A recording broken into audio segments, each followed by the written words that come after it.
I know. Yeah. So we start with a roll call. So I'll go ahead and call the meeting to order. So Jack Hilbert is on a medical leave, unable to attend today. So he asked me to step in for this meeting. We did have, I've had a couple conversations with him, so I think I'm somewhat prepared, but I would remind everybody that I'm a rookie at this, so please be patient with me. So we'll start with a roll call. With Tricia. Bernhardt, present. Clark Hamilman. Jim Morris. Don Langley. Frank Johns, present. Oh, there's Evan. Knuckles, present. And we thought James was going to be online. Do we have anybody online? James is not online at this point. He said he was going to be. Kevin Rance is online. He's an alternate. Okay. Evan Ela, present. Roll call. Roll call. Just say your name. Roger Hudson, Castle Pines. Thank you. So we'll start with approval of the meeting minutes from the last meeting. Does anybody have any changes, additions, or modifications they'd like to see made to the minutes? Seeing, oh, I do. This is probably minor, but the minutes show that I moved that last month's minutes be approved. That was not the case. I specifically abstained from participating Oh, you did, in that's that right. section of the meeting because I was not at the May meeting. So I did not move that the minutes be approved, nor did I vote that they be approved. I abstained from the whole thing. okay. I don't know who did move to approve it. So we'll show that as a correction. Thank you. And I think it's important to note also, with the recordings, it's so important to identify yourself when you're about to talk and take actions like that so we don't make those kind of mistakes. But we will go back and look at the recording and make sure that is correct. Thank you. Okay. I'm fighting with this dog right there. Is it on? Is no light? It is on. It shows me as an alternate member, by the way. You see that or not?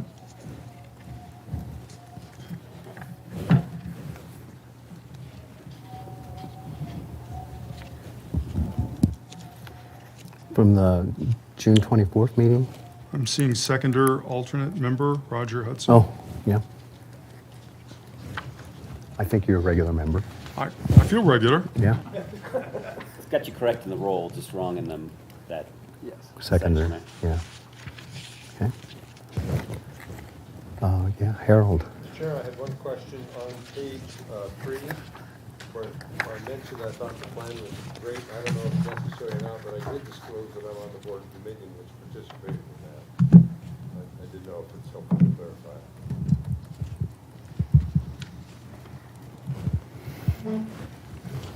Okay.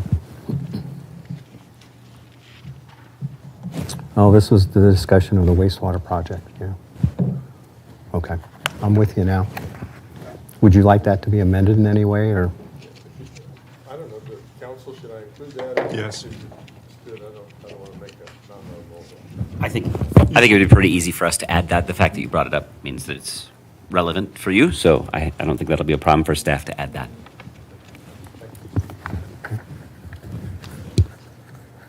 Okay, with those amendments and corrections, can we then approve the minutes? All in favor, say aye. Aye. All opposed, say nay.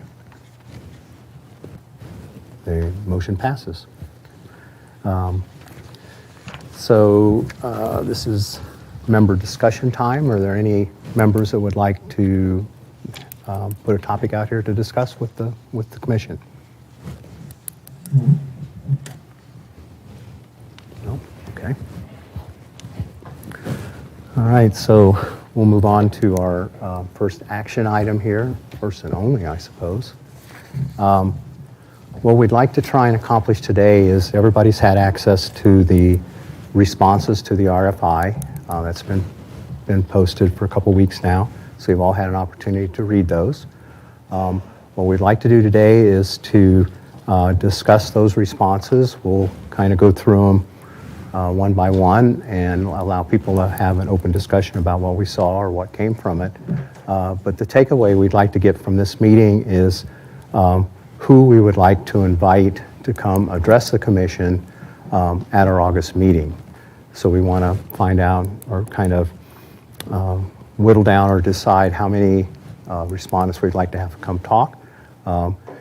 Thinking when we discussed this with staff, Jack and I discussed this with staff, we would like to maybe give each respondent a full 30 minutes when they do come to talk to us, rather than try and cram it into 20 minutes. That would say that a target might be to get the 3 top ones and try and maybe limit to 3. But of course, depending on the consensus here, we can do more if we need to. Now, we need to make clear too that this doesn't eliminate anybody from the RFQ process. This is just an invitation to come talk.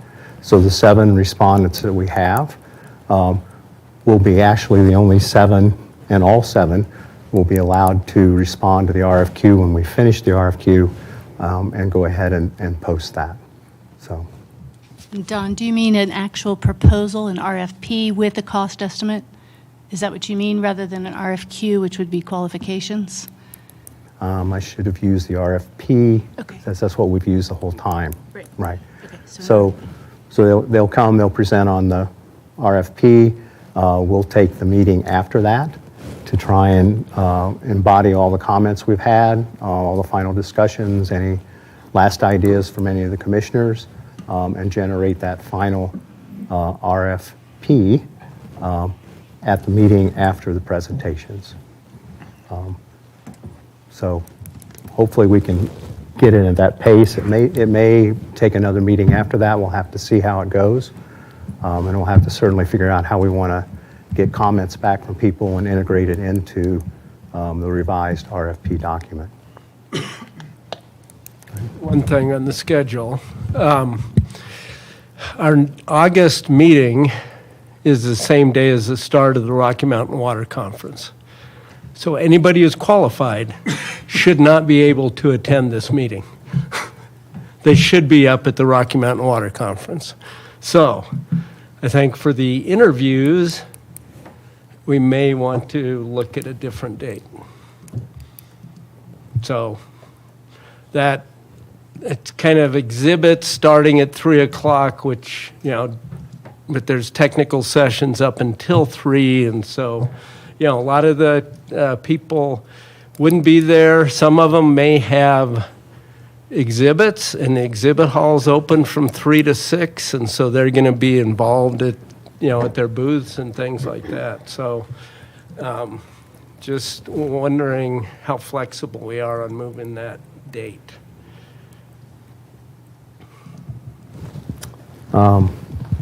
Any comments to that?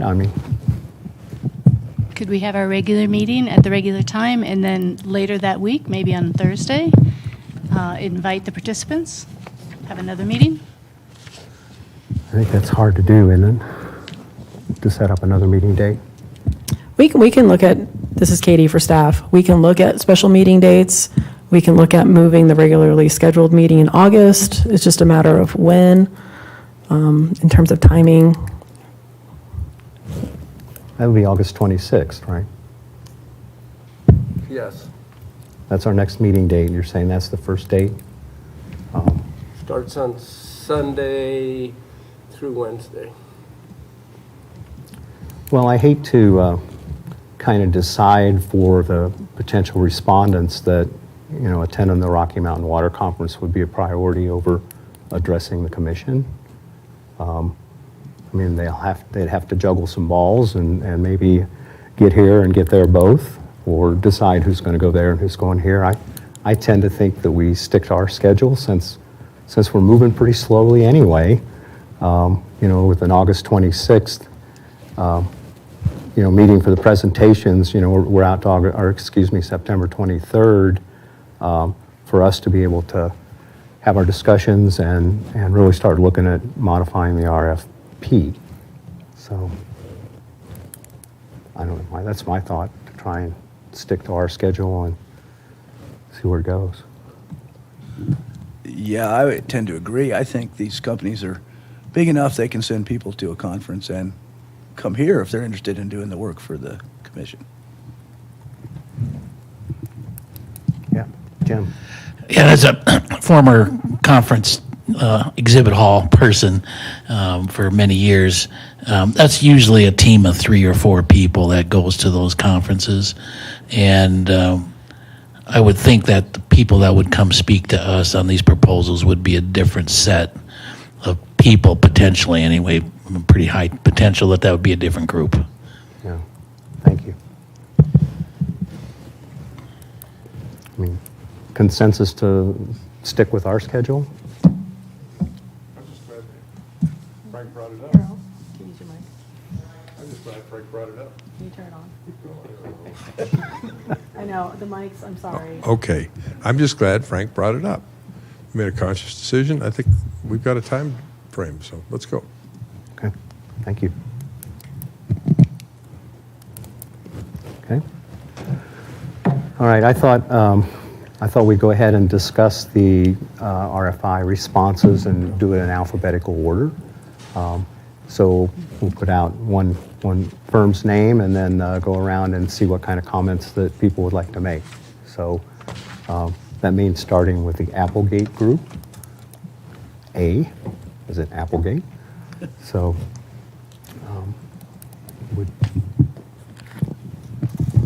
one more comment I might like to add. I think it's really important for us too that what we're really trying to tease out of these responses are suggestions or recommendations or ideas that they have for us to improve the RFI.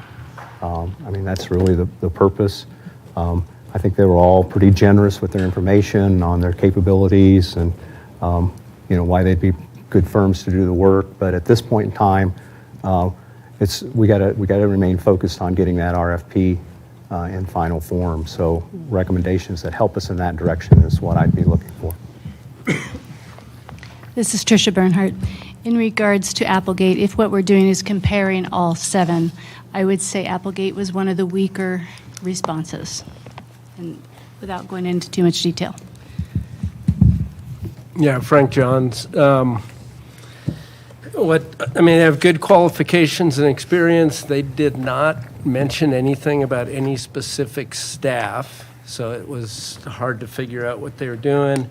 And then the other thing is, in the last meeting, Harold had mentioned we should not use any consultant that has worked directly for the county in the past.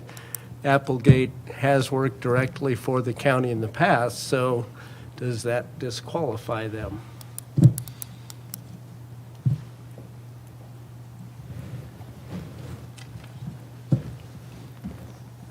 I don't think so, but that's just Well, my one opinion. Does that mean we have to go out and fairly go to Lytle? Because that's why we didn't go to Lytle, because of that comment.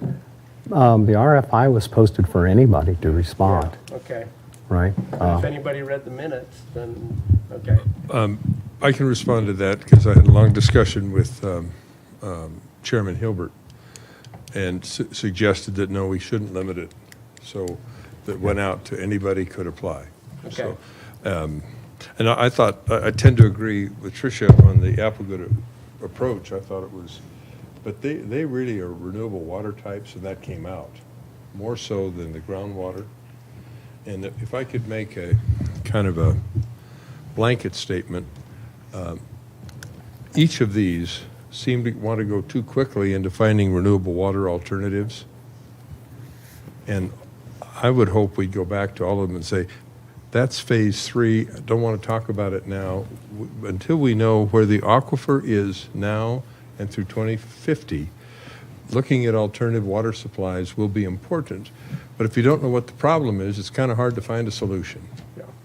And so Applegate, I think, led that. You know, they're talking more about their experience in renewable water and elsewhere, and they'd be great for finding renewable, perhaps. But until we have edges around what is the problem with the aquifer and where is the problem with the aquifer over the next 40, 30 years, I think it's out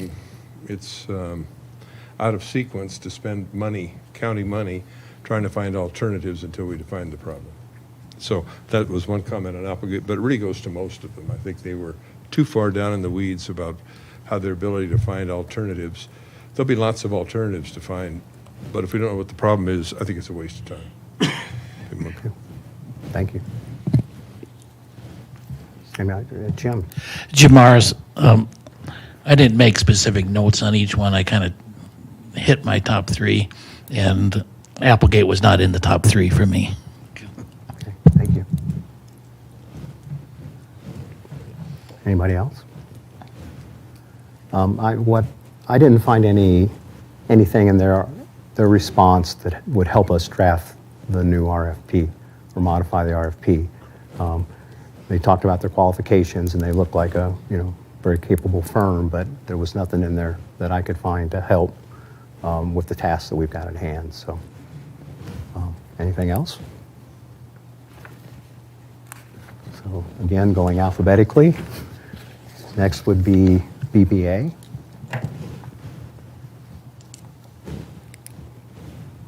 Tricia.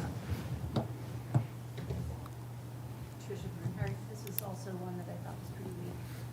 Not my chosen three. I don't know if you're on. Tricia Bernhardt, I would say that the BBA one was weak as well, Okay. comparatively. This is Frank Johns. I'd agree with that. I mean, they had good qualifications. You know, I've done experience with groundwater and some master planning. They did have some comments on the scope of work, but it was mostly dealing with a kickoff meeting, which we had, but we just didn't go into the details. So there's a little bit on the clarifying scope. They recommend they, collaborate with adjacent agencies outside of Douglas County, and I think that's really up to us to decide. I mean, right now it's collaboration within the county with the water entities, so I wasn't excited about that part of their scope. Most of their groundwater work has been on alluvial. I know they have done some stuff, Denver Basin, and they did have Woodmore, but that was kind of the reason that I didn't have it in my top three as well. But they did have good qualifications. Okay, thank you. Any others? Jim? Jim Morris, again, they were not on my top three list either. So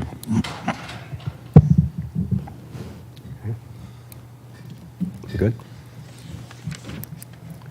Now, I would say the same thing I said regarding Applegate. I just didn't find anything in here to help with the RFP, other than they're suggesting some sort of a kickoff meeting to start the project off, which we may or may choose to do that anyway. So, all good. I don't know if you guys can hear me here. There's Yep. Jim. Hi. Hi.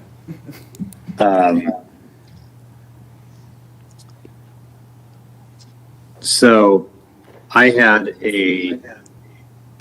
sorry, I've got a little bit of an echo from a different phone here. I had a bit of a, can you still hear me? Yes. Come on. Okay. I had a little bit of confusion. The comments so far when you've gone around have been critiquing these RFIs as if they are RFPs. No. Just making sure that's clear, that we're not, some people have said, well, that one wasn't strong, that one was weaker, and I think we're just mining these for information. If they didn't provide anything, then that's worthy of note. But I don't think we're trying to rank an RFI. I thought they were supposed to provide qualifications. That's the way. No, it's on RFQ. Yeah, but you had to read, I mean, you have to read what was sent out. They were supposed to provide their experience, I believe, on at least 5 projects. If I recall, I don't have the RFI in front of me, but yeah, there were specific items they were supposed to provide. Okay, so if we're asking them to submit information, that is different than asking them to respond to a request for qualifications. I reviewed it, I reviewed the RFI as a request for qualifications. If not, we ought to just adjourn and start again and get qualifications, because it would have been a waste of time. So you're most familiar with the document, right? So the document did request qualifications, I believe? I can take a look back at the actual RFI document that went out and look at the sections that were included in it as we discuss this tonight. I do think it's important just to note, I don't know that we're necessarily disqualifying any consultants through this discussion, but maybe highlighting what top 3 we would want to come back to the Water Commission to talk to you all. So not necessarily disqualifying anybody quite yet. You know, this is Clark Hamelman, as I read through the 7, it kept going through my mind that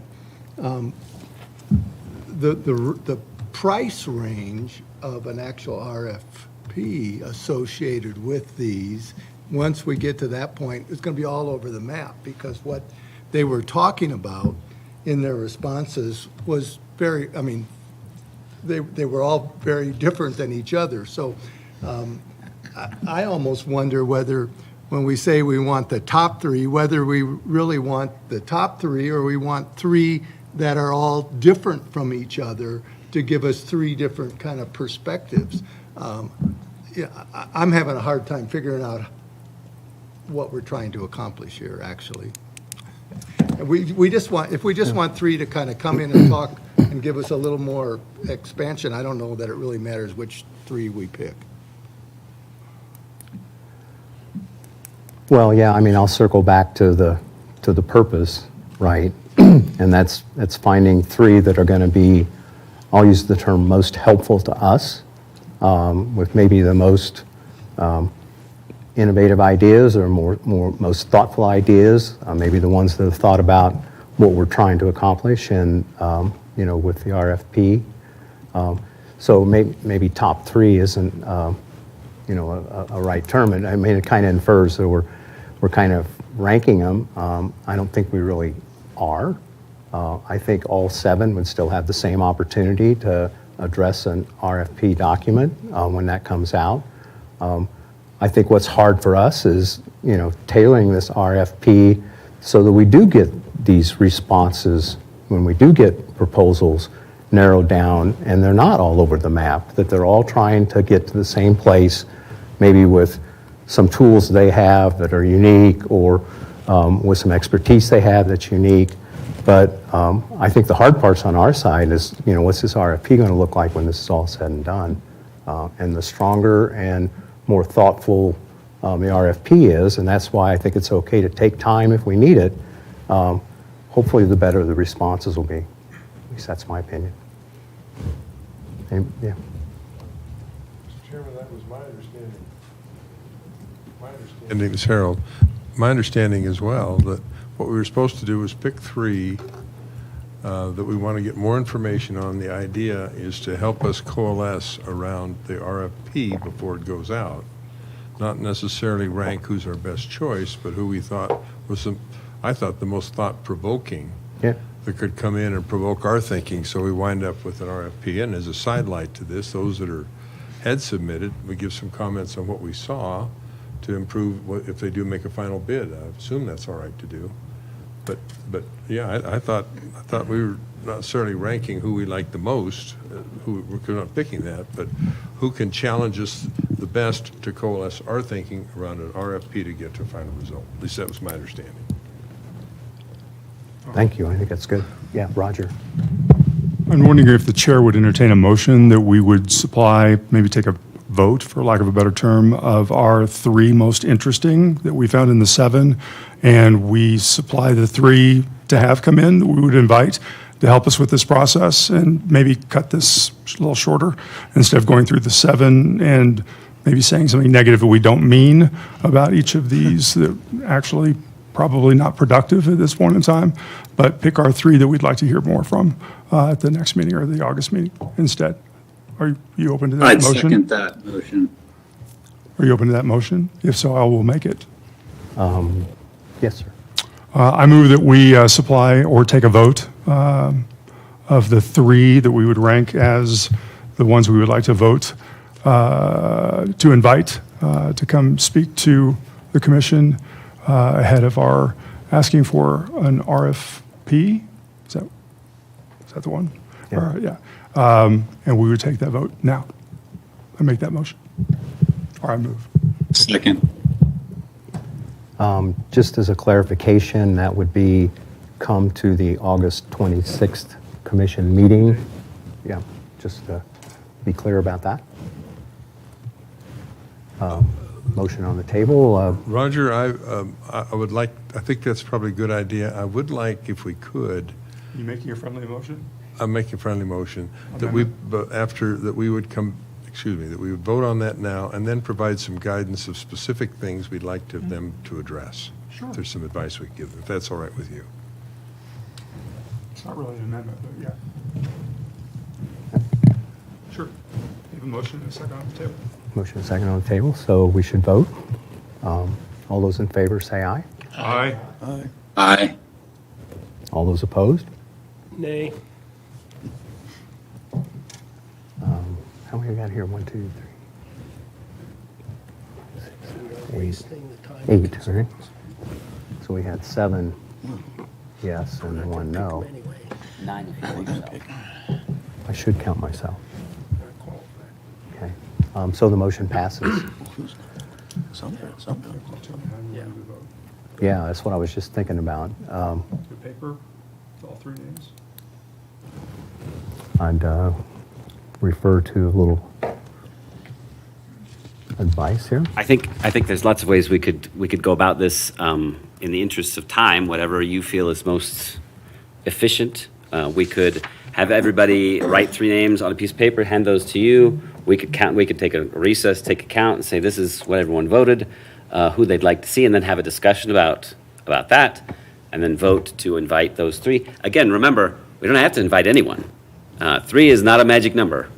It is if you feel there are people who responded that have some input you'd like to hear more about. The motion has passed. Right. I'm just pointing that out.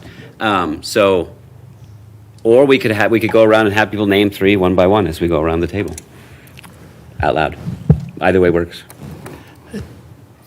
Jim Morris, is it possible just to, on each one of the 7, just see who gets the majority of the commission votes, and We could then also- we can talk about the ones that got more than half the votes? Chair, if you're comfortable with it, you could name the respondents one by one, and we could just have a raise of hands. Who would like this person to come back in? Who would like this person to come back in? Vote for 3. That is how the motion went. Yeah, so I guess I got to make this call. I'd prefer to everybody write it down on a piece of paper. If people still have paper, I have a lot of paper.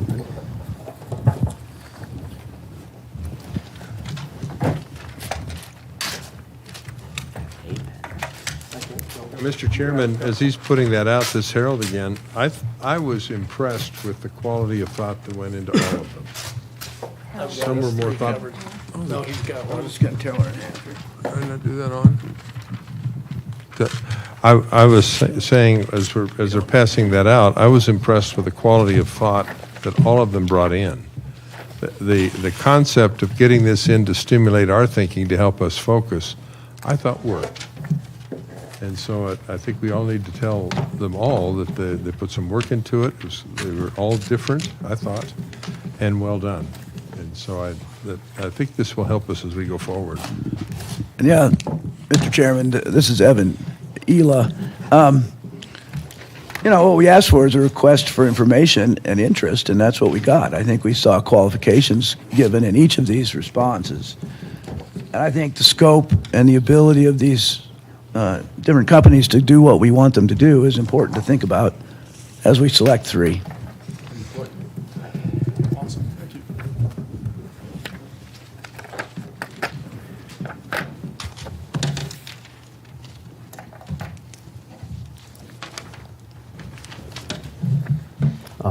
Quick recess while we can. Jim, since you're online, if you would like to email your 3 to me or to Lynn, the secretary that's online with you, please do so. Thank you.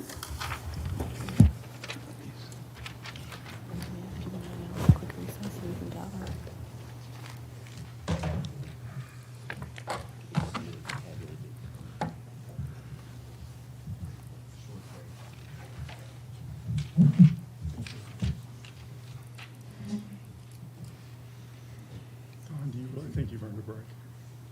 Do you think you've earned a break? Honestly.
Okay, we're ready to reconvene.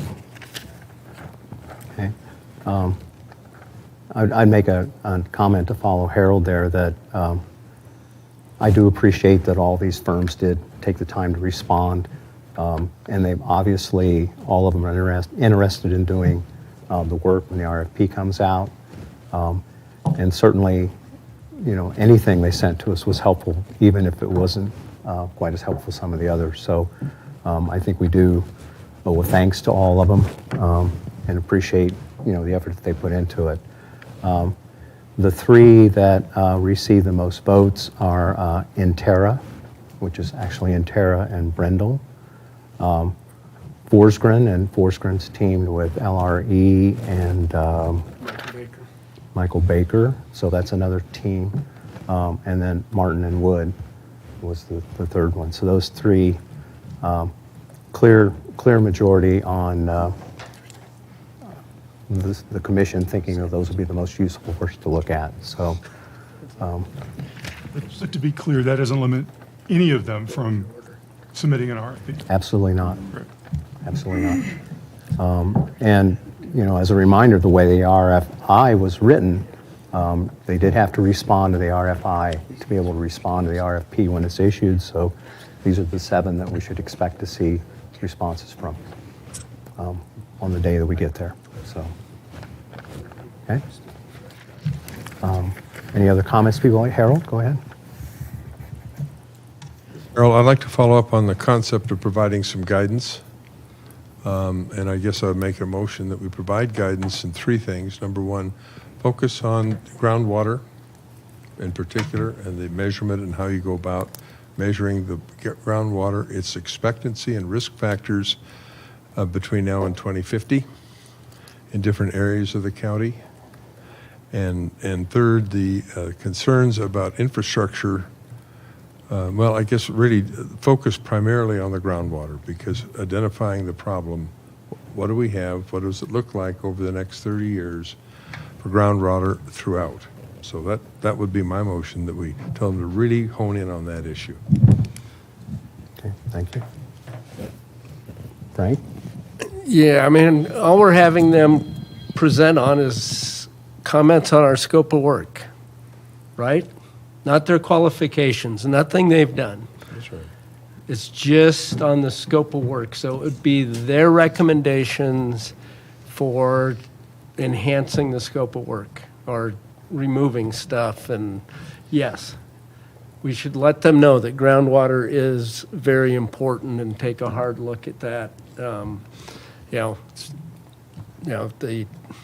How you write a plan is not as important. We talk a little bit about community relations. Some of the people got down in the weeds on that, I thought.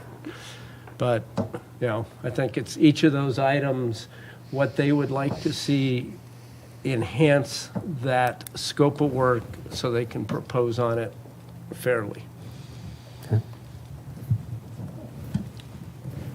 Roger? Is 30 years enough? I mean, do we want to go any farther out than that? When you say 30, is 30 years far enough? I pull that, Harold, I just pulled that out of our 50-year plan we're coming up with. So it could go further. I think we need to be specific, don't you think? I think the scope of work says kind of current, 2050, ultimate development. Build out. Oh, I guess that's right. Build out. Okay, so we should be specific and stay in the same frame. Okay, good. But I would agree with you, that is right, and I missed that, but 2050, but I think also ideas of what they anticipate, how they would go about years 20, 30, 40, and 50, and then beyond to full build out. Okay, because I'd like to, again, this is Roger Hudson, I'm sorry, from Castle Pines, because I would love to be able to compare apples to apples, because I think that's what we're missing here.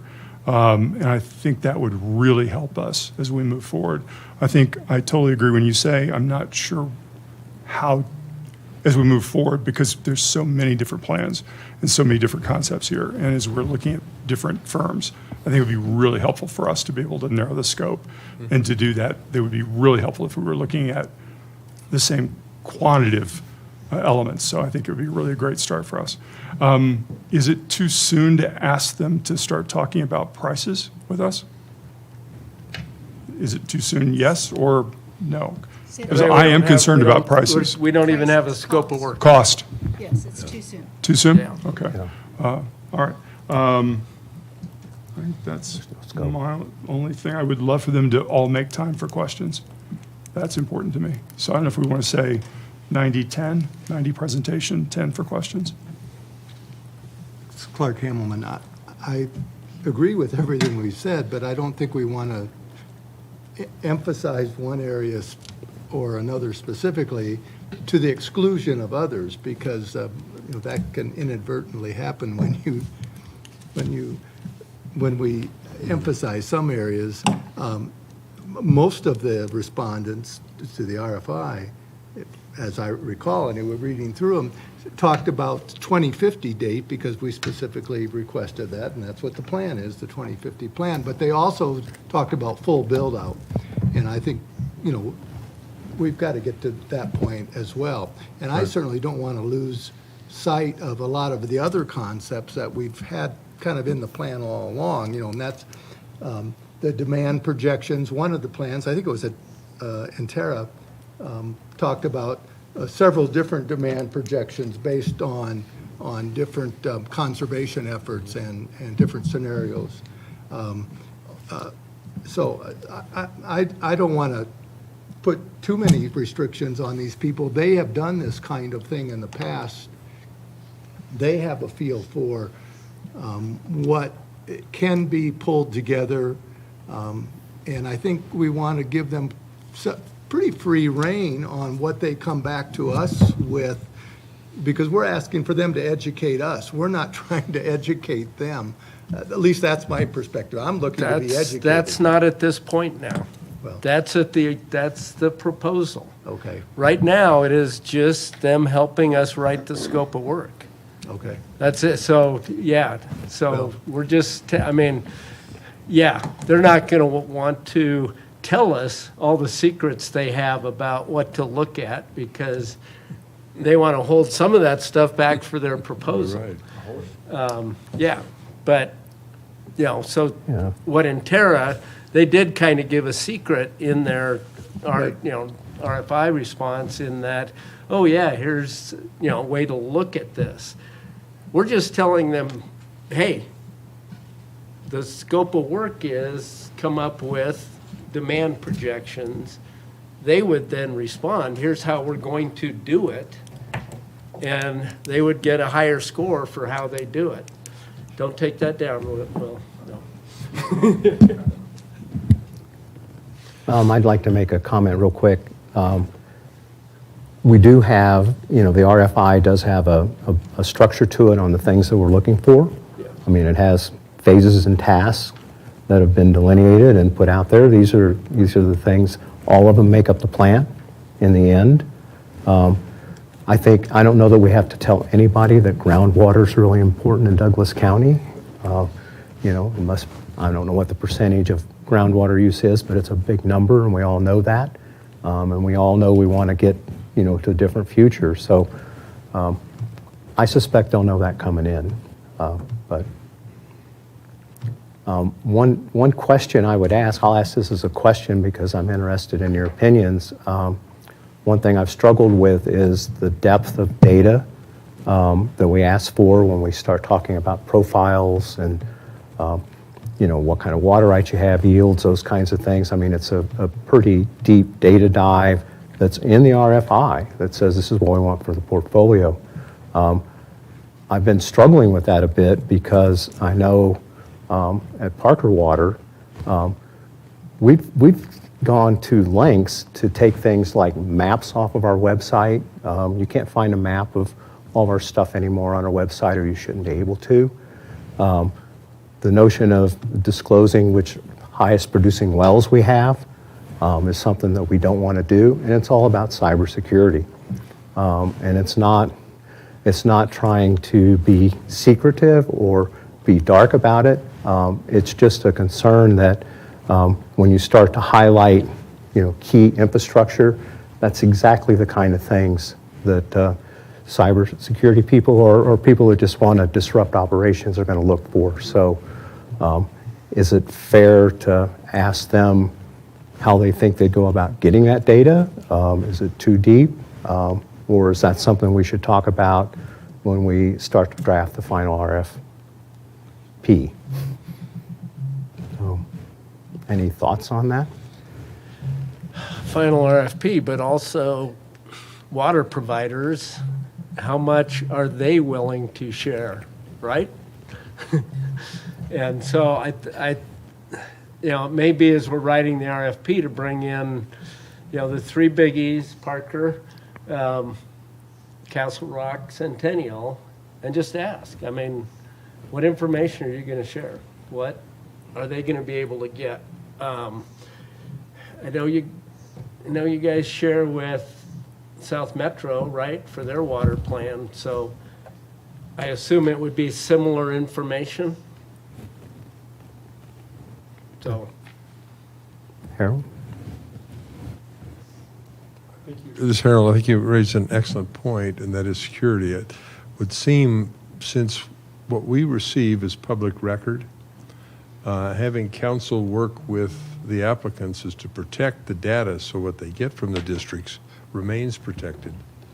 And because really what we're looking at is aggregate data. We're not trying to figure out anybody's water supply in the near term. We're trying to figure out what's happening in the aquifer in the deepest part, and how that particularly affects the outlying areas of the aquifer, overlaying that with demand growth, and seeing where we're going to be in years, 40, 30, 40, 50, and beyond. So I do think we need to work, council needs to work with these to make sure that what is turned over by the district or shared by the district remains confidential and not put in the public record, except in an aggregate amount. This is Chris Pratt with the County Attorney's Office. I will tell you, we have some experience with issues like this. We worked with the school districts and the local charter schools on security measures and funding those, and trying to figure out what was most important, and that it was the same sort of issue. Now, a lot of that that doesn't answer the question of what will they provide.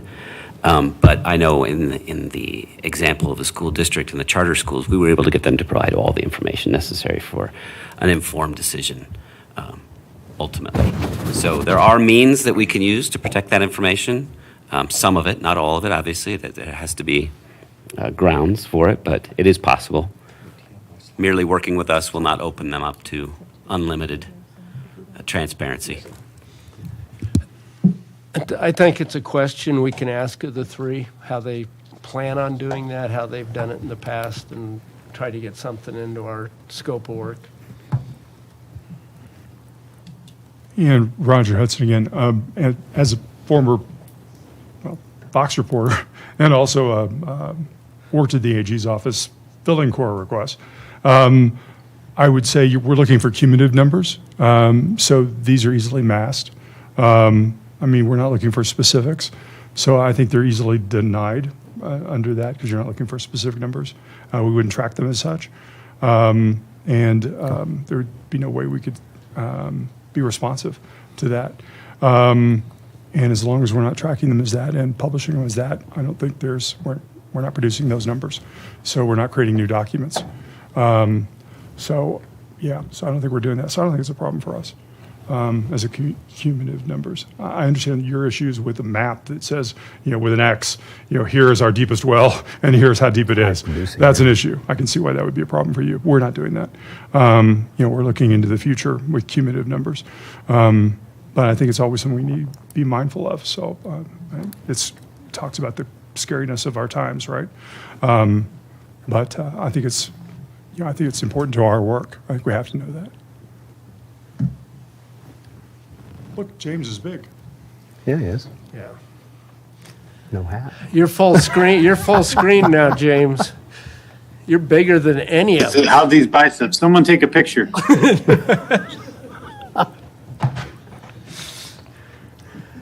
So I've asked Lauren to, I brought a slide with me today that I wanted to share with everybody as an example of the kind of data that at least at Parker Water, we're very, very comfortable in sharing this kind of data anytime, any day. And it's a little hard to read. It's a bar chart. It's 3 years of water production, million gallons per month. And the blue, there you go. The blue is the groundwater, so that's the water from the wells. The orange is the water from Wise. And the green is the water that goes through the water purification plant, so that comes from the Rudder Hess Reservoir through the purification plant. So the reason I wanted to bring this along, the totals for the years are at the top, but what I'm going is, if this is the kind of data that we would ask for, and I can only speak for Parker Water, and no, I'm not a custodian, so I'm not going to be the person that's handling a records request, but this is the type of data that we'd be willing to share day in and day out.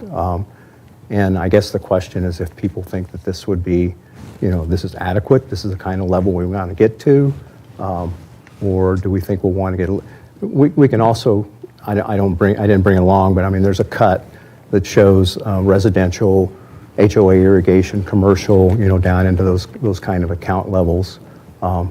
If that's what kind of data we think would be useful or not, or what?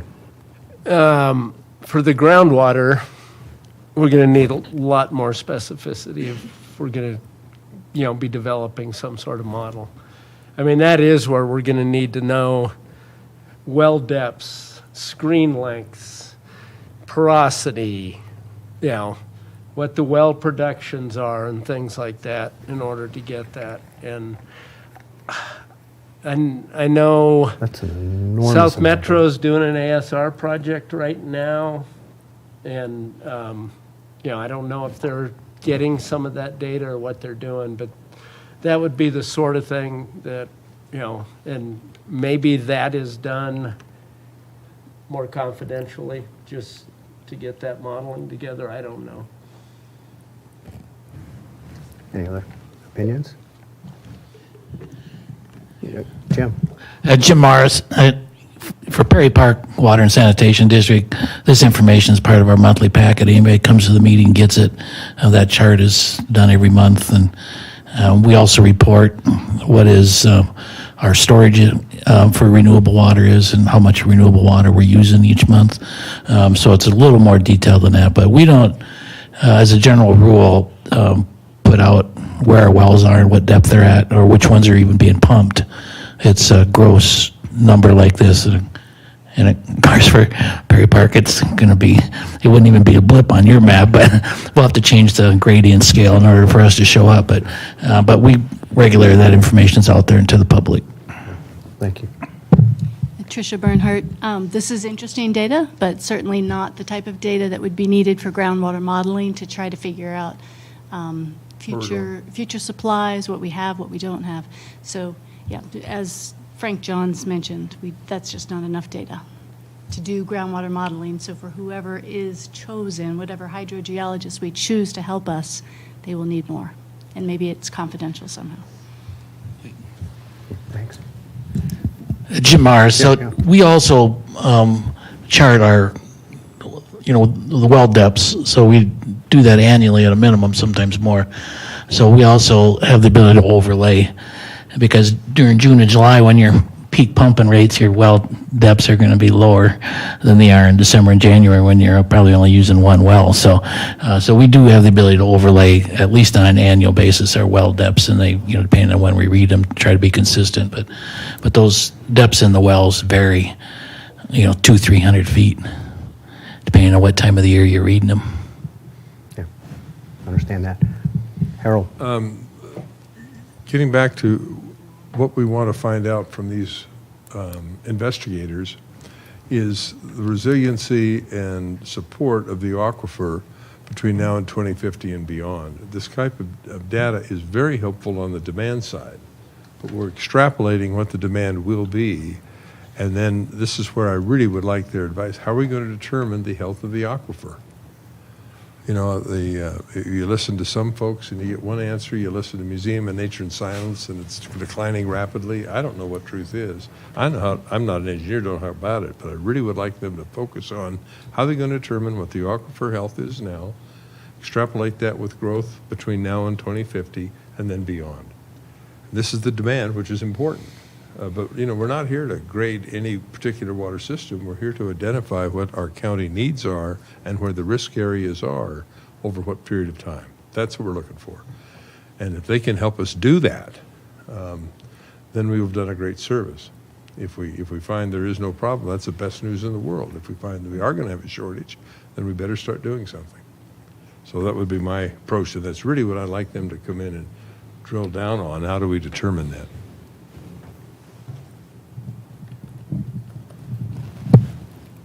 More comments? Yeah, I really just wanted to get that out as a discussion topic and start talking about it, because when you start saying, I want to see all your well production records, and that's years worth of data, somebody's got to interpret it, like Roger said about, when are you looking, was the well in production, was it not, do you have flow data for that well? It's also a whole lot of data, and there's a cost that's going to come with that as well. So I guess the trick for us is to find that sweet spot where we get enough of that data to feel comfortable that we're addressing the resiliency question, but be efficient about it, and we have to be secure about it. I mean, that's not That's real. That's real as rain. So, did Jim have a comment? But most of that data's out there online. I mean, every well, I can go and tell you exactly where it's located, what its depth is, what it's permitted for. It's all out there. Yeah, it's on the well permit database, so you can go find that, but the production numbers are not there. The production numbers are reported. I don't know how often they get updated in the database. I'm not familiar with that Certainly data. not individual wells. That data is not recorded. So there's Oh, good 12,000 wells that are not recorded. Right. Yeah. There's, some people do. That's right. what I thought. Yeah. Okay. So I think, Roger Hudson, I think Harold was in the middle of making a motion. Have you withdrawn that motion about what you wanted the individuals that were coming, how you wanted them to present? That's what this began as, or you withdrawing that? the motion I don't think made it was was- necessary that you made a motion. I think you're just instructing staff. I'm with Clark. I don't want to limit their discussion, but Okay. I really would like them to make a motion. So- One of the things we really want to focus on is the health of the aquifer extrapolated over time, That's what we're. geographically in the county. How do they do that? I don't want an answer. I want to know a process. I would make that motion. I don't think you need a motion.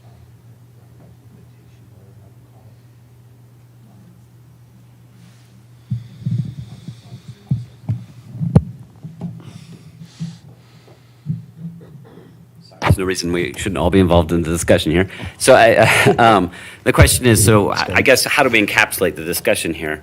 And I think staff has some pretty good feedback here. I don't know if we need to do a formal motion for us to do this. I think we can take the discussion points we've got here. If the question is, should staff draft a letter and have you all approve that letter before it goes out? Should just the chair approve that letter, or should staff just send it out? That's the real question, I think. Is that, Thank you. yeah. Have the chair do it. That's why he gets the big. Why not just? Get a personal send- microphone. Why not just send out the draft minutes from this meeting? I mean, it should encapsulate everything we've been talking about. You can tell them it's a draft because we haven't approved them yet, but it ought to be pretty close. You can post a document that we can comment on SharePoint. Give us till. We can certainly 3 o'clock include- the next day, and We can certainly include the minutes, that's not a problem. But there's going to have to be a letter drafted Yes. inviting them. So in drafting that, it makes sense to include the high points so they don't have to search through the minutes. And so I think it would be fine if you'd like to empower the chair to just approve that, or if you'd like it to go to everyone once before it goes out, we can do that. That's the discussion. I think the letter would be very short. Roger Hudson with Castle Pines. I move that we allow the chair to approve the letter that staff drafts. I'll second that. Okay. We have a motion, so we take a vote on that. All in favor, say aye. Aye. Aye. All opposed? Unanimously passed, so it's up to staff and the chair to draft this out. And it's a good chance to thank them for what they've done so far, too, so we'll go ahead and do that. So that's the action. Just want to Yeah, Clark? clarify that we're asking Mr. Langley to approve that, not the chair, because the chair was not here today. Whoever the chair is. if Jack's available, then Jack will review it, right? Otherwise, he will Yeah. assign somebody. Right. Jack's currently unavailable, and I'll let everybody know as soon as he is, and hopefully it's soon. Hopefully it's soon.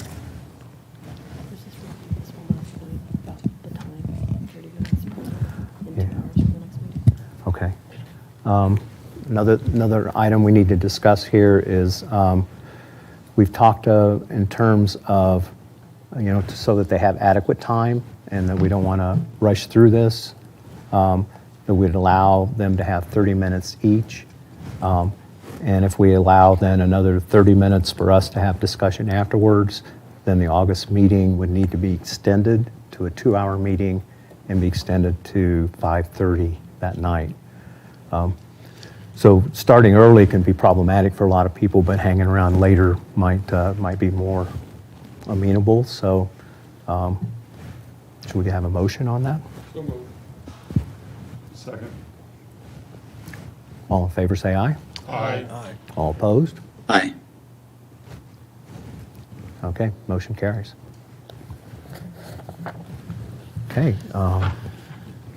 Any last comments anybody would like to make? Or I think we're maybe finished even a little bit early. So, I have one Yeah, you follow-up Evan? question, I guess. Evan, Ela, if we're going to give them 30 minutes for presentation, we should carve off some of that for questions. So Yeah. maybe they should have 15 or 20 for presentation and then 10 for Ask for questions. 90-10. Yeah. So 90% presentation, 10% questions. I'd scale it back more like 70-30, but anyway. I think you're right. About 70-30 sounds about right. And okay. I mean, we can include that. anything in writing they want to send to us before in response is fine too. We've got most of theirs. Yeah. Is that okay? They can send anything in advance? Certainly they. Chris Pratt, certainly they can send what they're planning on discussing with you in advance. Again, this doesn't necessarily give them a leg up in the ultimate RFP, Right. but it will give us a chance, or you all a chance to chew on what they're going to give to you, which might shorten the need for some of the questions or for the presentation, Okay. to give more time for questions. All right, we'll make sure the memo makes that offer. And it is just comments on the scope of work. Nothing about their qualifications, who's going to do the work. It is strictly, and so the presentation shouldn't take that long because they're not showing slides of their wonderful projects. They're just showing, here's our scope of work and here's what we suggest, so. You don't want to ask about their family, Frank? You don't want to ask about their vacations? I will. I'll Okay, ask good. us. That'll be in the Because I think questions. you mentioned this before. Okay, all right, gotcha. Okay. Any other comments? Nope. Jim, you're in the picture. Are you good up there? All good. Thanks for letting me join remotely. You bet. You and your flag. Yeah, looks good, doesn't it? I assume we're adjourned then. Thank you, everybody. Thank you. Very well done, Don. Was that okay?